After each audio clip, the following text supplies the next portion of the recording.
another go around with this official thanks thing here. Actually, looking forward to this here. Got my man, Leonard Jahad jumping on here. Um, just gave his life to service here in a lot of different capacities here, man. Still in these streets trying to just do right, by adults and also youngsters here. Like I said, I think just whatever he's done in life, like I said, has always been, service and doing the best he could in regards to just providing, that service for the community, state, federal, what have you here. Like I said, it was a joy and pleasure to meet him as an adult here. I was just like, wow, you know what, this is a brother that I definitely, want to make sure I latch on to and make sure I follow as far as, his moves and things that he do or have done, with his life here. So like I said, looking forward to this having a conversation about some things here, maybe learn a thing or two I ain't know about him. So definitely looking forward to it. So just hold tight. What's up? What's up, man? Peace, brother. How's everything? Peace. I'm good. Yourself? Good. Blessings to you. Back at you, man. Yes, back at you, man. Glad you got a little smile on your face. I'm sure a couple of hours ago wasn't that smile wasn't up there. Man. You know what? I think I'd feel worse if it was a nail biter and we lost at the buzzer, but we were convincingly beat. So what can I say? Better team won. Yeah. Again, I think they probably exceeded expectations this year. So, Absolutely. It ain't over yet. It ain't over yet. But like I said, I think they exceeded expectations. So hopefully, they're in the right direction. Absolutely. Yeah, man. How you holding up, family? Everybody safe, sound? Everybody good? Yeah. Everybody's good. I had a conversation with my sister earlier, and I told her we were going to be meeting, and she said something about. I already know. You already know where you're going with this. Let me Go ahead. The children in North Carolina. Yeah. I don't know where the hell she thought I had like two daughters in North Carolina that I was deadbeat everything too. So. She straight up put you in the deadbeat lane and everything. Yeah, that's crazy. That's incredible. Nah, good people. I know she just had a birthday, right? Yeah, yep. She had the big one, 60. Nah, man, that bless. Yeah. That's good stuff, man. Absolutely. Man. I appreciate you jumping on. Like I said, man, like when we talked, man, it was just something I started, man. It was just kind of cool, and I was like, let me just run with it, like And like I said, my wife and even me every day when I kind of about to jump on, I was like, man, I don't even like talking. Yeah, you know what I mean? And I wind up, I'm running my mouth here to everybody here, but it's totally good, man. It's all good. Yeah. I told Susan that, she busted out laughing. Yeah. She said Karan came in real militant and in the office. She's like, they said, you have very strong views and everything, but you got to tone it down. Yeah. That's what's up, though. Cool. Nah. So yeah, man. Like I said, just obviously probably learn some things about you, man. Just kind of jump into it, man. When it's all said and done. Where you from? From New Haven. Born and raised, with the exception of college, with the Morris Brown College in Atlanta. But after college, I came back to New Haven, so I've been here. Yeah, and even being in New Haven, man. Yeah, your typical childhood. Nothing crazy. Just your typical childhood. Absolutely. Just two parents, working class, working hard, and had a great childhood, tight family network. So everything's been great. Yeah. And then what about activity wise? I know you sports. Was sports a big thing for you? Yeah, absolutely. Football, recreational basketball player. And I did play baseball, but Dad was one of them dads, you really had to, grind and, work hard with your hands. So springtime around the house, kept us pretty busy. But baseball was actually my favorite sport, really? Coming up. Okay. Yeah, big Yankee fan. One of the greatest times of my life, going to Yankee Stadium and seeing Mickey Rivers. Wow. Yeah, definitely, man. Even baseball, what position did you like? Shortstop. Really? I wanted that ball. I had good range and had a good arm. Okay. And was always in the middle of something. I like to turn double plays and everything. I was pretty good at it, but springtime, in the Jackson household, it was taxing, and so there's certain things I had to give up. Yeah. So even with that, you had a bat too. Could you hit? Oh yeah, you know what? I didn't have a lot of range, so I could place the ball wherever I wanted to. So most of them went straight back, to the pitch or right over his head. And even playing softball, people would Okay. see me come up. I'm a big guy. They run to the fences, and I just tap right over the shortstop head. Oh, you got them off the skies. Yeah. Absolutely, absolutely. I guess that's my persona. Also, people see, a big bald head black dude, and oh, he's a mean guy. Let's be careful with him. And then I start smiling. They see the straight hand. Yeah, You the know, straight hand. absolutely. Yeah, yeah, yeah. Yeah, Nah, cool, man. Then even when, as far as even with high school and all that, what you went to Hill House or Cross or Hamden High. you went? So you went over to Hampton. Okay, you Yeah, went over I was there. at Hamden High. Yeah. But so even with all that said, did you kind of know what you wanted to do with your life? Or you still figuring it out and college and all that stuff? I know you went down south. Was that your first choice? I wanted to be in the South because my family roots are Georgia. Hmm. So in high school, my graduation class at Hampton High was only 13 black males. Yeah, It was I'm 13 back surprised. then.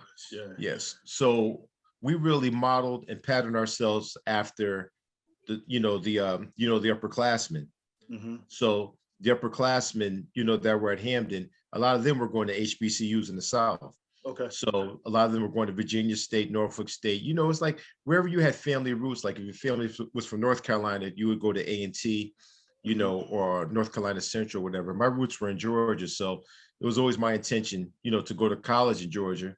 And then, I just followed in the tracks of those brothers who came before me, and I looked at the HBCUs, and so I did check those out, and so I ended up, in Georgia, and it was a great time. My HBCU experience was great, but going from a high school class where I never had a black male teacher, Yeah. and even my school experience, I only had two female teachers, two Hmm. black female teachers. So, and then going into a black college campus, it was just almost like a family reunion every day, and I loved it. Yeah. I was gonna ask you, how was that just socially, just leaving where you was at to go down there? You and the heart of everything, just turn around everybody, professionals black, students black. I mean, just that had to just be like a hell of a feeling.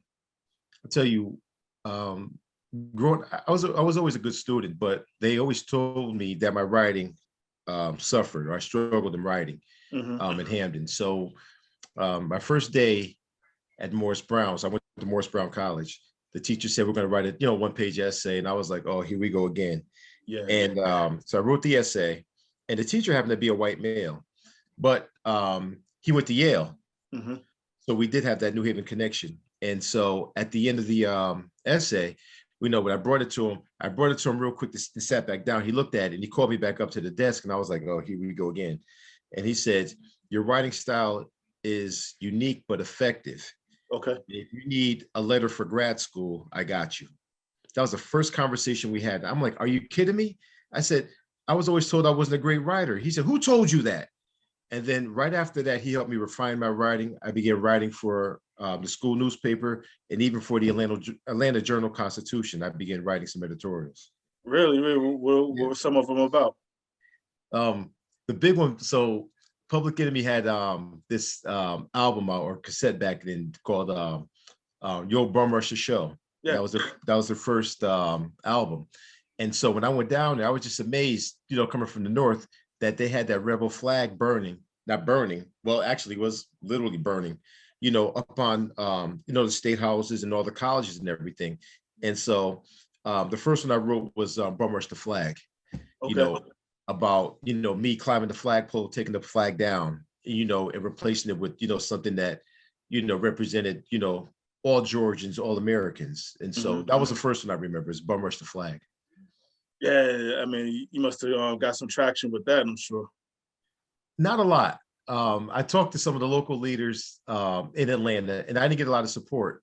They basically said that flag isn't hurting anyone, and you're a visitor here, and we have more pressing issues, so leave that flag alone. But I never left it alone. I Right. was kind of disappointed, that they wouldn't support me. I mean, well, I'll say that they didn't support me, and they kind of, it was more frustrating than anything. They said we have more pressing issues. And I said, well, what are they?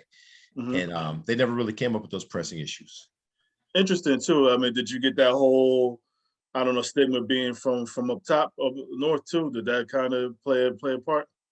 It's incredible that Atlanta is a lot more international than it is now. But in the mid 80s, when I went to Atlanta, um, most of the folks that came from Connecticut, because no one knew Connecticut, they said they were from New York, Hmm. you know. And so I would just tell people, I said, I'm from Connecticut, And actually, that was my college nickname, Connecticut, because they said they never met any black folks from Connecticut. So they just Okay. called me Connecticut. So it was fun. So from a lot of the black folks, being, a teenager, you're going out, your style is different, you're getting, attention and everything. And, they said, oh, Connecticut got money. And I said, well, I don't have any money. I said, my parents do. I said, I don't have any money. Hmm. And so it was like, oh, because Connecticut's rich, so you have access to money. I said, whatever. So we had that. And then, with some of the folks that I work with, some of the white folks I work with, I would say I was from the North. And, I didn't know if they were looking at me just because, I talked a certain way, or just Hmm. because I was from the North, or, they think there's a certain arrogance to the North. And, a lot of them said they were still mad about the war. And I said, the war? I said, what war? And they were talking about, oh, the Civil War. Yeah. I just don't know. From the North, we don't talk about the war, I guess, because Hmm. the North won. But, yeah, there was a lot of folks were still angry about, the war over 120 years, prior to that when the war ended.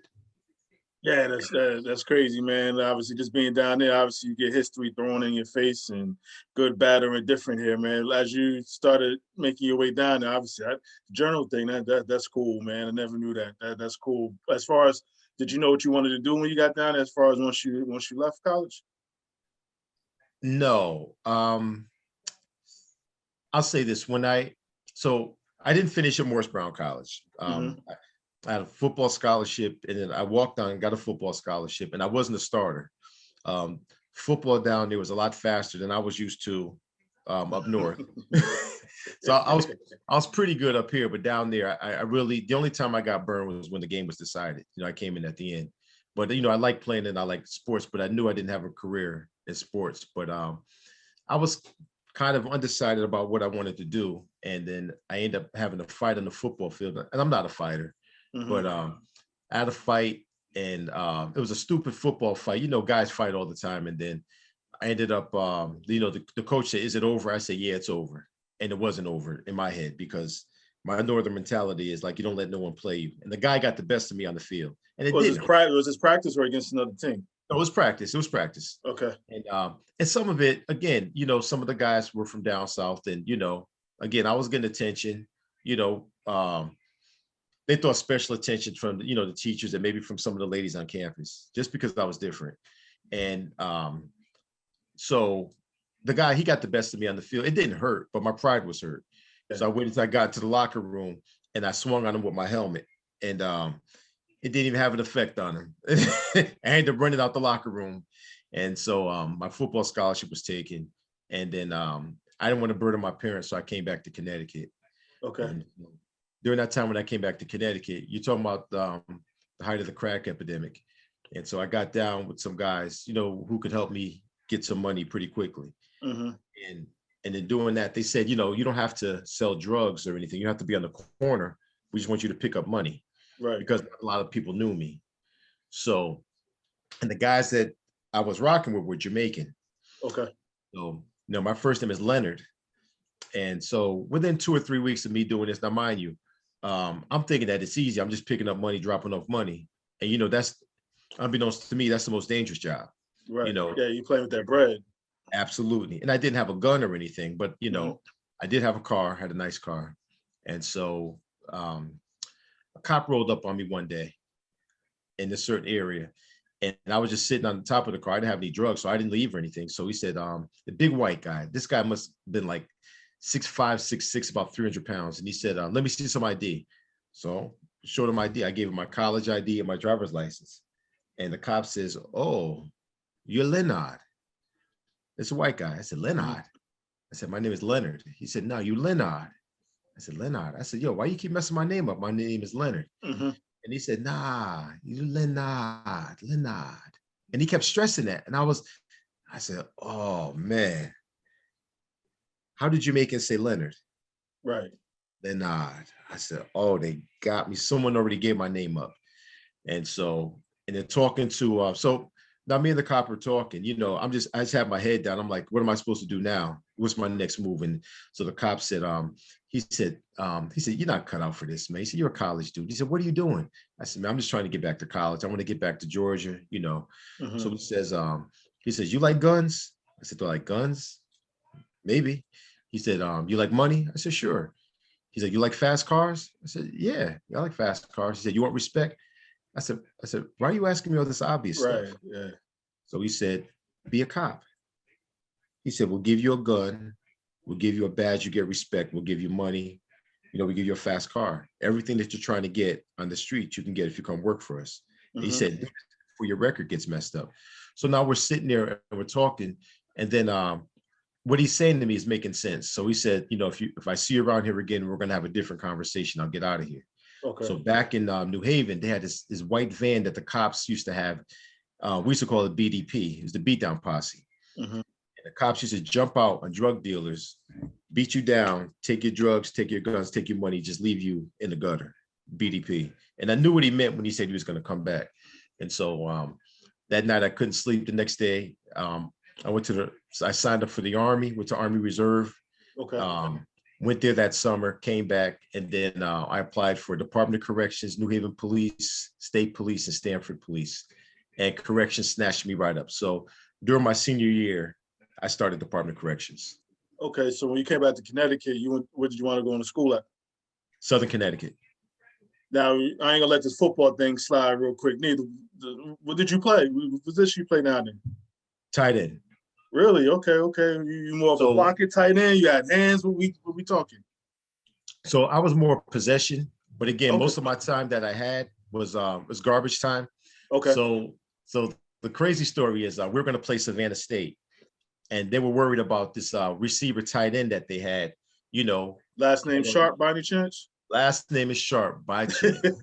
So they said Sharp got 18 catches, and I was like, I know you only sweating this dude, because Sterling Sharp was his brother who played for the Packers. Right. So I said, I got 14 catches. He got 18 catches. He said, yeah, but 12 of his were for touchdowns. How many touchdowns do you have? 0. I think I may have had 1 first down. And I think he may have had 5 catches for 3 touchdowns against us, or maybe 4 catches and 2 touchdowns, but they beat us pretty good. And we ended up hanging that night. They came up from Savannah. They beat us pretty good. They hung out. We had a party that night. And so, we hung out, we talked a little bit. I actually hooked him up with a couple friends of mine, and then, he kind of disappeared. Friends of mine. Yeah. Got you. Great brother though. Great man. Good stuff, man. Now you get to this, so you go to corrections. What was your what facility was that first? So I started December 90 at Bridgeport Correctional Center. Okay. Yep, as a correction officer. Now, how was that from running people's dough to all of a sudden being on the other side? Like that had to be interesting. And how was that transition getting out of that to that? It was pretty quick. No one really knew me. Like I said, my time in the streets was probably 3 weeks. Okay. So actually I did see some of the guys who were out there, but they got it. They understood. They knew where it was at. And everybody was, I wasn't cut out for that. Okay. So I did start Department of Corrections. And I really liked it. No, actually, I'm not telling the truth. I hated it when I first started. When they train you, they tell you, don't be friendly, be fair, firm, and consistent, draw the line. You're going to see these guys when you get out, get a gun. So I went and got my gun permit real quick. And, I didn't make any friends, and, I was just really, really stern. And one day, this day like really changed everything. So when you start your shift as a correction officer in your block, you have to shake down a couple cells, and you have to write it down, the cells that you shook down, looking for weapons, contraband, that type of thing. So you have to check the windows and stuff. So, I try to find guys who are awake, so I wouldn't have to wake guys up, because my shift started at 8 o'clock in the morning. So if you weren't going to court, you ate breakfast, you went back to sleep. So So this guy was up and I said, can I shake your cell down? He said, yeah, no problem. He said, come on. So I tapped the windows, I looked under the mattress, whatever. I said, okay, clear. So, he stepped out of the cell. He was like, bruh, he said, let me help you out. He started banging on the window, started hitting stuff. I mean, sharpened toothbrushes and knives and razors just fell from everywhere. And he had about 5. And he said, here, give these to the captain, make yourself look good. Don't tell him where you found them, Right. but turn these in. So I looked at him. I said, Captain, I found this. He's like, oh man, great. He said, where'd you find them? I said, in the shower. He said, okay. He said, you think there's more? I said, no, I think I got them all. He's like, okay, great work, great work. So I went back to the guy and I said, I appreciate you doing that. I don't owe you anything, but why did you do that? And he said, listen, let's have a real talk. He was probably maybe 10 years older than me. Okay. He said, you're a good dude, man. He said, you know what? We have nothing to do all day except study the guards. And he said, you're a phony. I said, I'm a phony? He said, yeah, you a phony. I said, you made some bad decisions in your life. He said, yeah, I made some bad decisions, but at least I'm real with myself. He said, you're a phony. Said, why do you say I'm a phony? He said, he says, we can tell how you are. He said, you don't smile, you don't shake nobody's hand. It's like you have this big wall up. And he says, be honest with me. He said, do you enjoy the job? I said, no. I said, listen, I'm just trying to, get a little bit of footing, graduate, and get back to Georgia. And he says, be yourself, man. He said, be yourself, be you. He said, one thing you can't do in this job is front. And he says, so if you're a nice guy, he said, be nice all the time, that people know exactly how you are. He said, you're working 16 hours a day sometime trying to be somebody that you're not. And he said, be yourself, and I guarantee you'll like the job. And he was right. And I thought about it because at that time, it was myself and, my best friend. We were lifting everything. In case something go down, we were going to get ready. Mm-hmm. And we're taking creatine and all type of egg protein. And we're riding in the car to work. And we could barely touch our shoulders because we're so big in case something goes down. And then, we're riding to work. And I said, listen, we're in a dormitory with 120 guys with us and no weapons. Mm-hmm. If something goes down, what are we going to be able to do? Maybe fight 1 or 2 guys. Maybe it's better that, we start forming relationships and everything else. And that's what changed it. So from that day, I started shaking hands. I started smiling, high-fiving. And they tell you, don't go into the visiting room, with, you monitor, but like, don't engage the guys during the visits. Like, that's their time. But I would start to engage, during their visits. And I would say, hey, what's going on? I said, hey, that's your little man? He said, yeah. I said, oh, okay. I said, all right. I said, man, I'm glad he looks like the mama. Oh, man, go ahead, man. Mm-hmm. We start laughing. I go back to the block. I said, yo, how little man doing? He said, he doing good. Look, here's a picture. I said, okay. Man, I appreciate that, bro. Absolutely. It started building relationships. And then I'm carrying this gun around. And every time I see someone who was in jail, that was in jail, who was out in the street, all they wanted to do was show me how good they were doing. They said, man, I'm doing this. I'm doing good. Man, I ain't going back there. Let's go get a drink. So it was never anything confrontational that was negative. It was always, look, I appreciate everything you did for me. I'm doing good. So I put the gun down. So that really, really helped frame me, professionally, those conversations I had with the inmates. Probably change your whole trajectory of just kind of how you were and how you moved. It wasn't you. Yeah. Absolutely. And then even eventually you make your way on the outside here. Was it you just needed a change, or it was just you done what you could do? So when I finished, I got my bachelor's within a year, and then immediately started working on my master's because they were paying for it back then. Okay. They were paying 75% of your tuition. So then I became a counselor. So I worked as a counselor in the Department of Corrections for 8 years. I was a CO for like a year and a half. And then they had a pilot program that was working in the community. Mm-hmm. It was similar to parole, but it was for shorter sentences, less than 2 years, called transitional supervision. So I did that for almost a year. And then I started thinking about it. I'm like, I don't want to go back inside. I did 10 years working Department of Corrections, and then probation was hiring. Okay. And so I applied for probation, and then January 2001, I transferred to probation. Okay. So that, again, one, not being locked up, so to speak. I hate to use that term, but have a little freedom and you can work the community a whole lot better too. So I'm sure knowing you, that was cool, but you probably had some other things in mind too, once you kind of got going. Yeah, probation, it was a little bit slow going because they had their culture. And, it was the same thing, So when I returned to Connecticut, I started coaching Pop Warner football. Okay. So I would see like a lot of the kids who came up, and I knew a lot of folks in the community, from my family. I have a popular family in the community. So I knew a lot of folks because I worked in New Haven. So this is the first time that I actually worked in New Haven, because I worked in Bridgeport and I worked at Cheshire Prison. So this is my first time working in New Haven, in the capacity, of community supervision. So again, I just took the same tactics that I had, relationship building capacities, I wasn't threatening, but, even if I had to get in someone's behind, it was with love. Right. So I remember there was this one young man that I was working with, and we had just started a youth pilot program. It was a Raise the Age initiative where they were taking 16 to 17-year-olds that were in the adult arena. They were bringing them back into juvenile.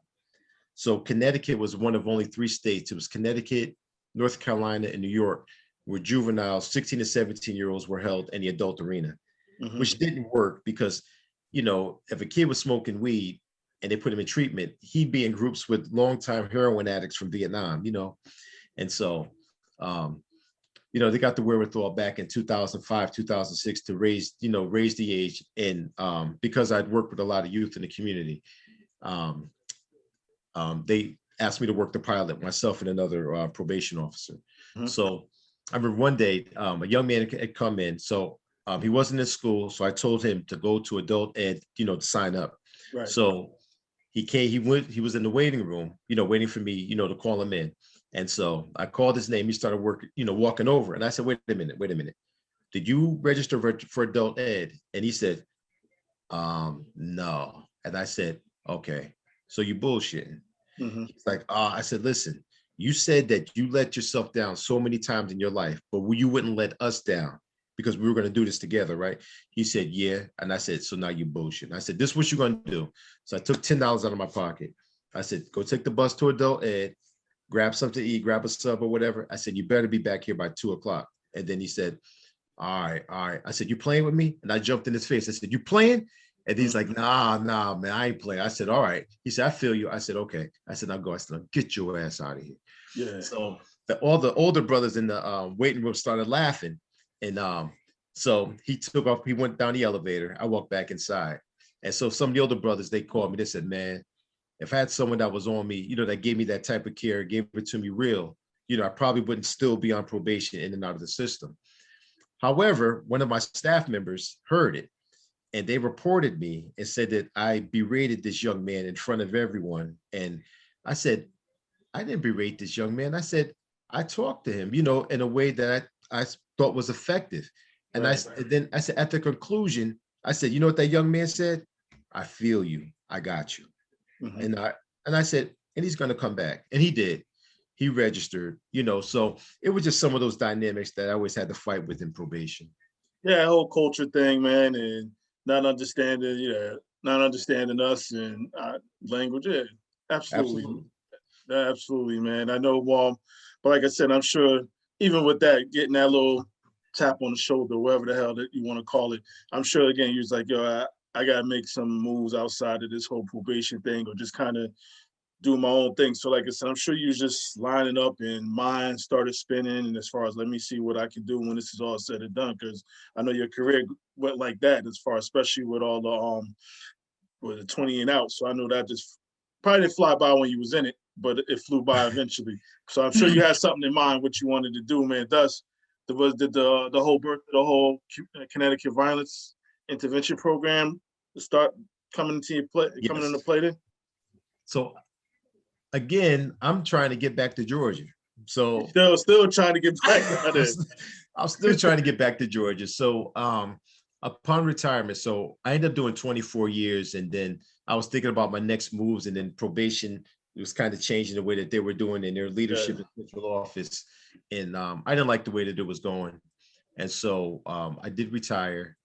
And I didn't know what my next move was going to be, Okay. but I knew financially, I did after 24 years, the difference between me working and not working was not significant. So basically, me working was basically me. The retirement board said, you're working for about $6,000 a year. So just by you, if you retire, you're losing 6,000. Okay. So they said if you're willing to work this job for $6,000 a year, I would say keep going. And it took a few months, and then ultimately I said, I'm going to make a move. So I started working part-time at a public school. I did a presentation there when I was Okay. so I retired as chief probation officer. And I did a career day at this local high school, and they said, look, if you're done and you want to do some work here, let me know. And I said, part-time? They said, yeah. I said, okay. So I hit them up, right before retirement, and they said, yes, you can start September as an intervention specialist, working with, our risky youth. And I Mm-hmm. said, oh, okay, 20 hours a week, perfect.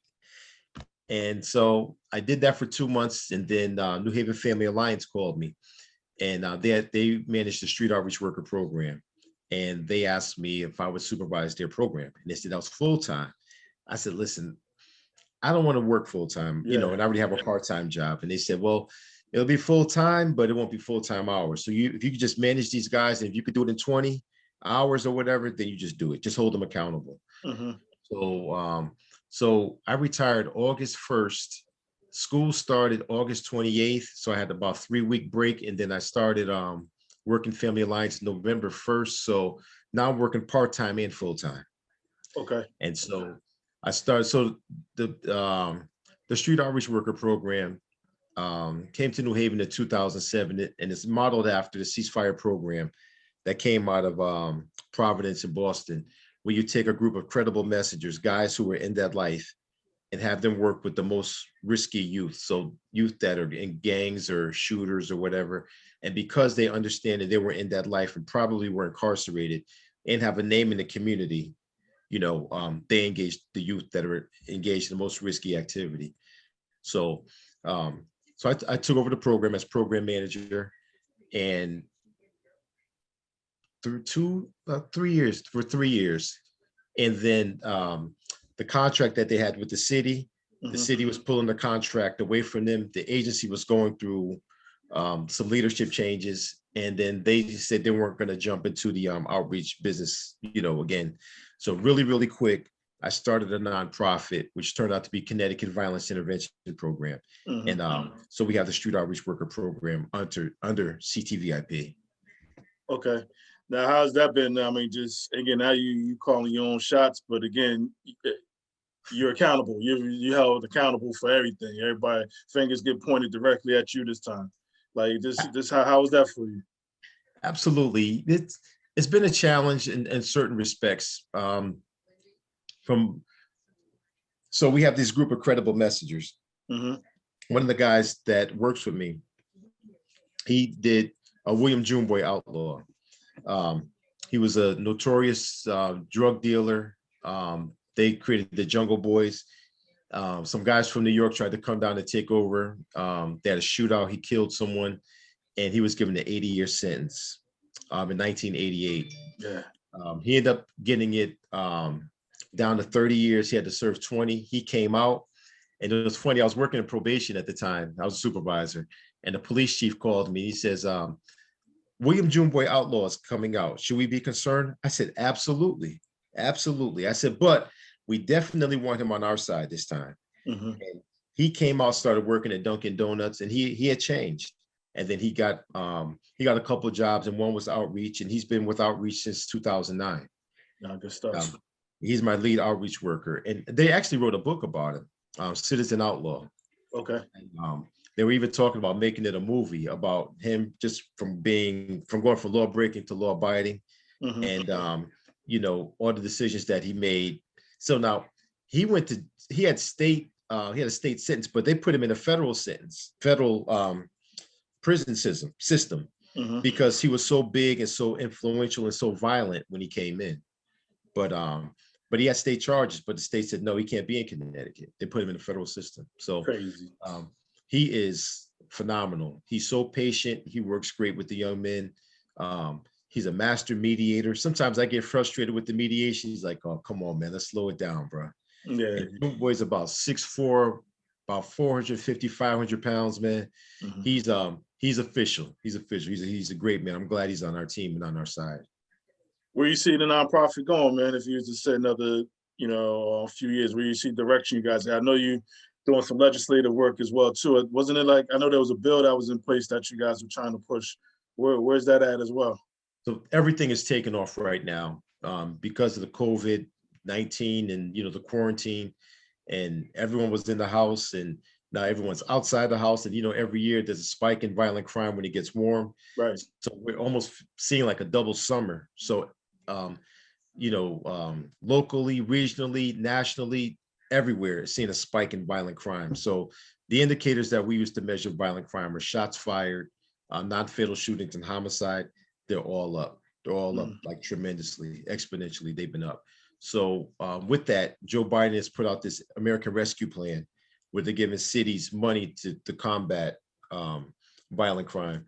So we have our small agency here in New Haven. I wanted to expand and make it bigger, but they really want to make it bigger.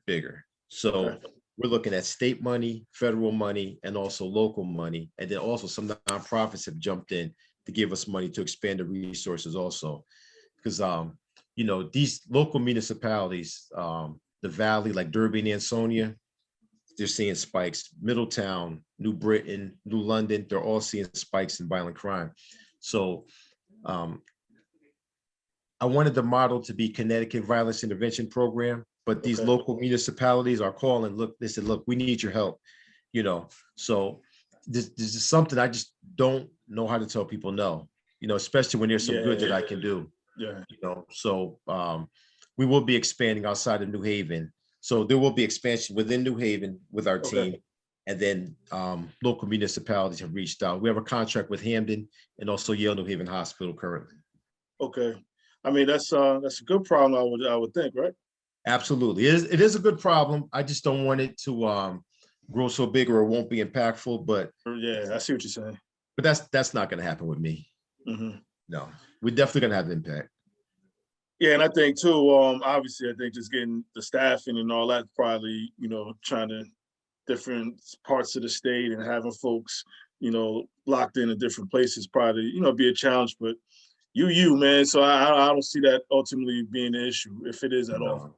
No, there's a challenge that people say you're gonna burn out. You're gonna burn out. I just love caring for people.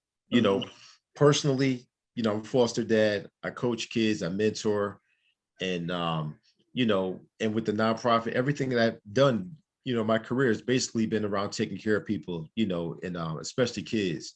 So, it's not such a chore for me than people say, is burnout. But we do rock and roll though. So we do case management. We're visiting schools and everything during the day, meetings with law enforcement and everything. And then at night, we'll get a call that someone's been shot. We'll have to go to the hospital. And so the contract with Yale is when there's a shooting, we go there because the family's upset. The boys want to retaliate. So we work with them to calm everybody down. I mean, we'll sit there and have prayer and everything with them. Listen, focus on the family, focus on the victim. Mom don't need you wilding out right now. She needs care. And then once everything is calm, then we'll start working with the victim and their individual trauma. So they don't want to retaliate. And, they're thinking about everything in their life right now. I came this close to dying, I need to switch my life up. So we jump on them right then also. Nah, I mean, right in the heat of the moment, man, with everything, yeah, that's important. That's important right then and there. Again, I know emotions are all over the place, but that's what you and your team, your crew is for. That's right. And they do tremendous work. There's never a time where they tell me, no, I'm not going to do this, because they don't get paid a lot of money. And hopefully I can give them more money and give them more help. But I mean, there'll be a shooting. We'll put a group text out and they said, listen, I'm leaving the casino right now. I'm headed back. I said, listen, don't worry about it. Nope, it's only an hour. I could drive back to the casino. I'm coming back. Yeah. They're really on it. Absolutely, man. You mentioned something, even just talking about your life here, man. I'm gonna kind of switch gears just a tad bit. But being a father of many, like, what has that meant to you? Man, that's Ooh, I mean, I'm, um, listen, I'm a Mason. I'm a coach. Mhm. Phi Beta Sigma fraternity.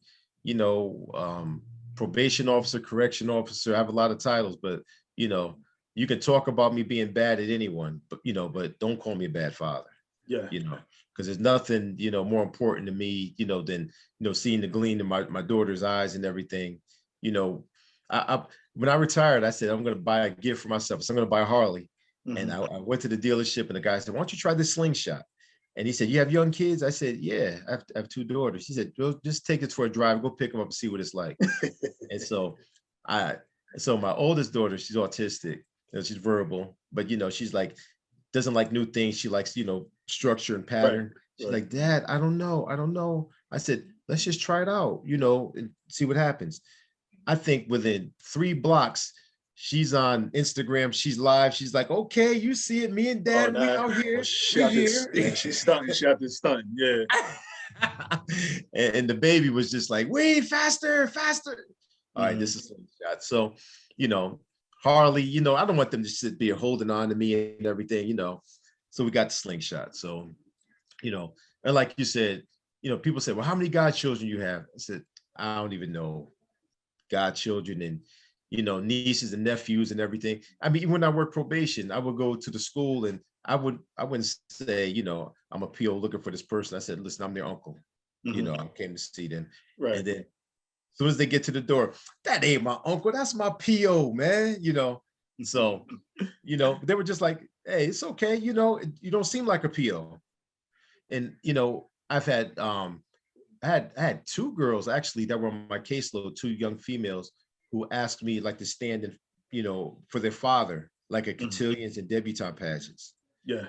You know, so yeah, that's the ultimate, sacrifice and everything.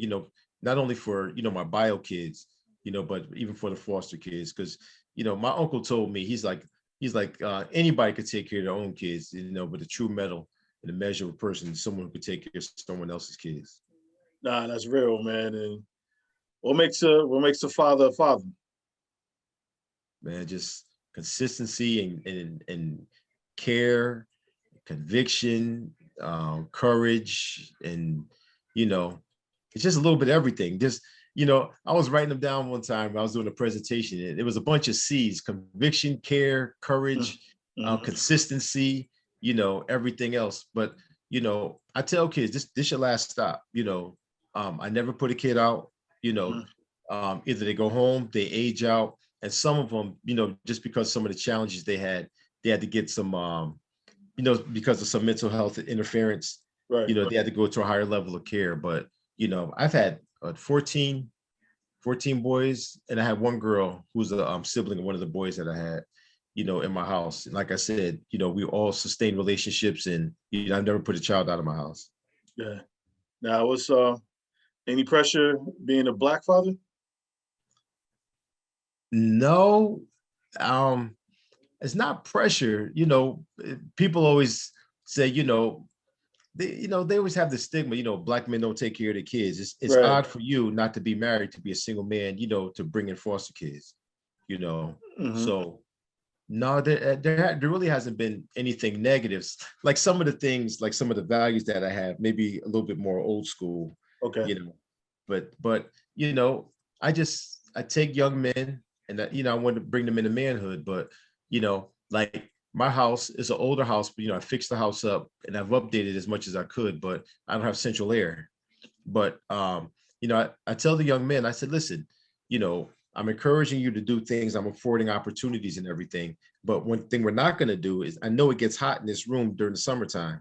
So Hmm. you need to be outside of that room doing something during the day. And at night, it's nice and cool, but you're not going to be sitting there playing PlayStation all day under the air condition while Right. I'm out here Right. working." That's right.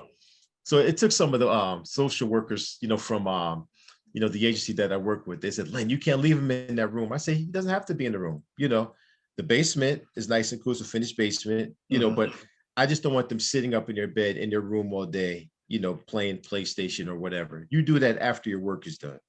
So yes, I Interesting. definitely make them get their hands dirty. Absolutely interesting. You say that is Think it's harder now when you was a kid, or these kids now, is it harder for them? These kids don't know how to create anything. Yeah. There was a tropical storm a few years ago, and we lost power for about 3 days. And the kids are all sitting on the porch, like, what do we do now? And I said, get a football. I said, play in the street right here. That pulls a touchdown. That could be a first down, whatever. And they're like, what? I said, Yeah. go climb a tree. And then do what? After you climb, man. So when folks say, there's nothing for the kids to do, there was nothing for us to do, but we created things to do. Right. And Right. and it's funny, my experience back in 2000. Now, I've been doing foster care since 1997, 1996. I was in my late 20s. One of the kids on my football team had a bad placement, and he came to stay with me. So that was my first placement. And so, but things have changed over the last, since that time. And so when I was punished when I was younger, I couldn't go outside. Right. And I had to look at the window of my friends playing. Outside ain't going nowhere. That's all I hear my mom saying. Oh my God. That was the worst. Those are the longest days. I couldn't go outside. It seemed like everybody was outside as soon as I got in trouble, which wasn't too often, but couldn't go outside. But now I have to tell the kids to turn off the electronics and go outside. Mm-hmm. It's totally opposite now. Yeah. And they say, well, no one's outside. I'm like, good. Go outside. Don't come back till the lights come on. Go do something. Go to this. I don't care if you go to the skateboard park. Go, give me the electronics, take off. Interesting. Yep. Interesting, man. I know. Anything you wish you would have known sooner about being a father? Ooh. I had early success with, I'll just say as a foster dad, my first youth, he had experienced trauma. He actually saw his father kill his mother and stabbed 30 something times, left a knife in her head. Yeah. And that happened when I was in college. He was 4 or 5 years old. So I ended up being his football coach, and he came to stay with me. And then, but the kid, he was just like, what do you think's a good idea? And I said, listen, I can't tell you what to do, but if I were in your position, whatever, he would do it. He was like, listen, if someone has this much care for me, I'm going to listen. And he listened. And so he was biracial, and I wanted him to get a little bit more culture. So he wanted to be an engineer. And I said, let's try North Carolina A&T. And so we applied there, but he applied to University of Virginia and some other schools. And when the acceptance letters came back, I took him and I hit him. And I said, listen, A&T is the only one, I want you there. They want you. These other schools don't even care about you enough to reply, And so he went to A&T, and he did well. And his senior year, he says, they want to give me a scholarship offer to Oxford in England. So he was like, but I'm tired of being broke. I'm like, no, you're used to being broke. You going to Oxford. And so he got 2 scholarships to Oxford. So, he got a scholarship to Oxford, got 2 masters, and he's an architect in New York City now. That's all right. Yeah. But so the others haven't quite measured as close to him. Yeah, that bar is crazy high. Yeah, that bar is crazy high. Yeah. So things that I wish I could have learned, I can't say that much because, I would always, lean on my parents who did foster care. My sisters do foster care. We have a strong network. And then with my biological kids, I mean, they're just happy kids. I couldn't ask for better daughters. They're just happy. They're always smiling, and they know that they're loved. Yeah.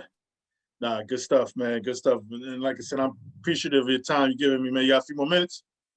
Absolutely. Cool, man. Just have a little bit of fun here, man. A couple of questions here. So, Sure. Cool. So, when you in the whip, or you in that new glorious one that your retirement gift, man, we going up 95 in the Merit. Oh, got to be the Merit. Oh, you're in the Merit. Okay. Even I'm at a Merit. nighttime? Even at night? Even at nighttime, I got lights and everything on that thing, man. And the Merit is just so picturesque, So, you got to watch out for the deer. There's other, varmints in the road and everything. But yeah, it's beautiful. People talk about the Merit Parkway all over the country. Okay. So I love the Merit. Absolutely. Cool. Hamden or New Haven? man. So went up through the Hamden public school system and everything, but New Haven, we got the best food, got the best pizza. Real quick, my probation office, we're downtown right across from Modern Pizza. And they were saying, the landlord's no good. We're going to look for another office, another building somewhere. And the whole office went in an uproar. They're like, are you kidding? We got the best food right here. We got Modern across the street, a Dunkin' Donuts next door. We got Nika's, whatever. We're in walking distance. We're not moving anywhere. It was all about the food. So New Haven. Food is important, man. Though Whaley or Dixwell? Oh, man. You're killing me. I got to go Whaley. Yeah. All right. Yeah. Speaking about food, Lena's or Sandra's? Sandra's. I'm collard greens and cornbread dude, and potato salad. Sometimes I don't even get the meat with it. They got some blazing smoked turkey too. They got turkey, chopped turkey, like they do chopped barbecue. They chop the turkey up. They do it dry with the red peppers and everything, but. That's your go-to when you did? Oh man, it's got to be. I can negotiate certain things, but it got to be the greens, the cornbread with hot sauce, and then the potato salad. Absolutely. All right, the next one here. Being a Connecticut guy, I always used to joke with my Connecticut people about this. So is something blazing, or is it blazing or crucial?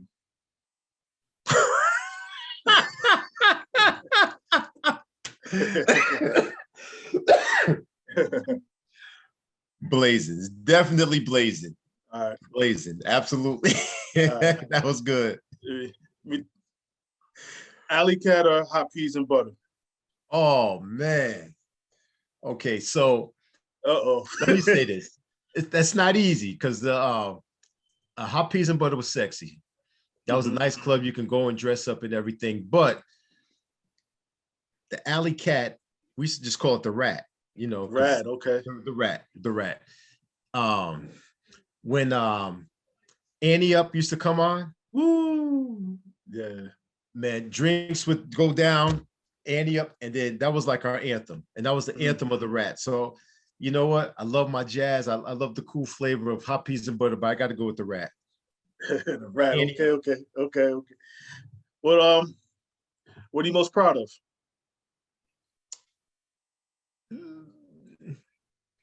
I'm most proud of my two happy daughters.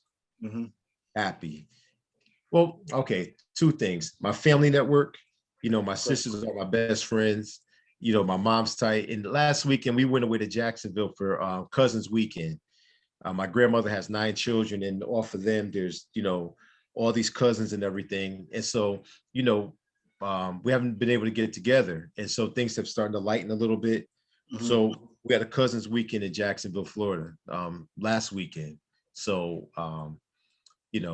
I guess the strong family network and, just a smile and a gleam, my daughter's eyes, when I look at her. Yeah. Absolutely. What's the best part about being Leonard Jahad? I think people know my heart and my intention. So even when I mess up, they'll give me a break, because, I got my father in me, and my father didn't always say the right things at the right time, and neither do I. I have a lot of press conferences and everything, and, I don't always say the right thing all the time, but, they know my heart and they know my intention. So, I guess with Leonard Jahad, they said, oh, that's just Jahad. We'll give him a pass. What would this Jahad, what advice you would give the 18-year-old Jahad? Oh man, as confident as I seem educationally, I had a strong network of friends and everything. I didn't have a lot of confidence. I didn't have a lot of confidence in myself. And actually the confidence in myself didn't really come until I went to the Army that summer. And my drill sergeant, just everything that he pushed into me was just confidence, believing yourself. Like monkey bars, he said, no, don't look down. Men don't look down unless we're helping someone up. And don't look back. Something's going to catch up to you. Look forward. That's what men do. He always preached those things when he wasn't cussing me out, because I thought everything was funny. Okay. And man, I did so many push-ups that summer because I just laughed at everything. And it taught me it was okay to laugh, I guess at certain times or whatever, but it did give me that confidence, those little Yeah. things that he drilled into me. So just be confident. It's okay to make a mistake. That's what I would tell 18-year-old Jahad. Yeah. Uh, Jahad, man, I just want to say thank you. And the reason I wanted to say thank one, not even just jumping on, man, but from the day I met you, just kind of like, man, this brother, this man is up to something great, and it Right. hasn't disappointed me yet, man. And I just think just everything that you do, man. I know your life has kind of just been for service and give the service, but also Absolutely. also, I think just even with that though, you said you talked about all the C's and this and that. One of the C's was consistent, and I think you just totally just been consistent with your life, man, and things that you've been looking to do. And I'm sure all the blessings that you've gotten and continue to get and will get in the future, man, is well deserved, man. Like you being officially you helped me be officially me somewhere in and out, man. Like I said, I always Yeah. keep an eye on things, man, and every now and then I know a news clip or you doing something here regarding a nonprofit or something. I always joke to myself. I was like, I know he's doing his thing, but he loves a little bit of that light too. I said he loved a little bit of that light, that camera stuff too. But like I I like said, to show off a little bit too. yeah, just That's a all little. right. Why not? Why not? But I think Absolutely. why not? And you're supposed to, especially That's right. with all that you're doing, man. You're supposed to. And I just, again, for me and you, man, like thank you, just who you are, man, and thank you for just allowing me to just one some little way, man, just be a part of your life here, and just kind of just seeing you, and just I just look forward to seeing everything else that's to come, man. Because I mean, Great. this show is just getting started. Okay. All right. All right. I'm watching things and everything. And brother, I'm proud of you because as we talked, I said, now he got a podcast. His brother don't even like to talk, Maybe you don't like to talk, but I know you're processing, Yeah. And one thing I remember that when we did the Andy Casey the fellowship program, Mm-hmm. you would sit there and where I was kind of out front and I was called on the carpet a few times and everything because I'm so out front and I'm running my mouth. You would just Mm-hmm. sit back and you process, but you always had the answer. You always Yeah. had the answer. Yeah. I said, and it kind of got me. I'm like, okay, this brother making me work right here, man. This ain't but two brothers in this program. He making me work, man. That's funny. That's funny. That's funny, man. That's funny, Absolutely. man. Yeah, Yes, sir. thank you, man. And like I said, I look forward. And obviously, I mean, offline and everything else, man. You need anything, man? Just say the word, man. And as far Okay. as whatever the stuff I can do to help, man. It's nothing, man. Just say the word. Absolutely. We'll do it. Let's do better as far as catching up also. I totally agree with that too, man. The stuff is Yes, opening sir. up, man. Absolutely, absolutely. Okay. Sounds great. Now we'll talk, dog. We'll talk. Be well.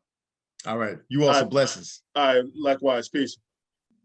Yeah, yeah. Good stuff. Good stuff. Just another brother just out there just doing they want to, and just trying to just not only make his life better, but make everybody else's life better around him, man. Like, stuff I didn't even know about. Even though he was a tight end, man. That's cool, man.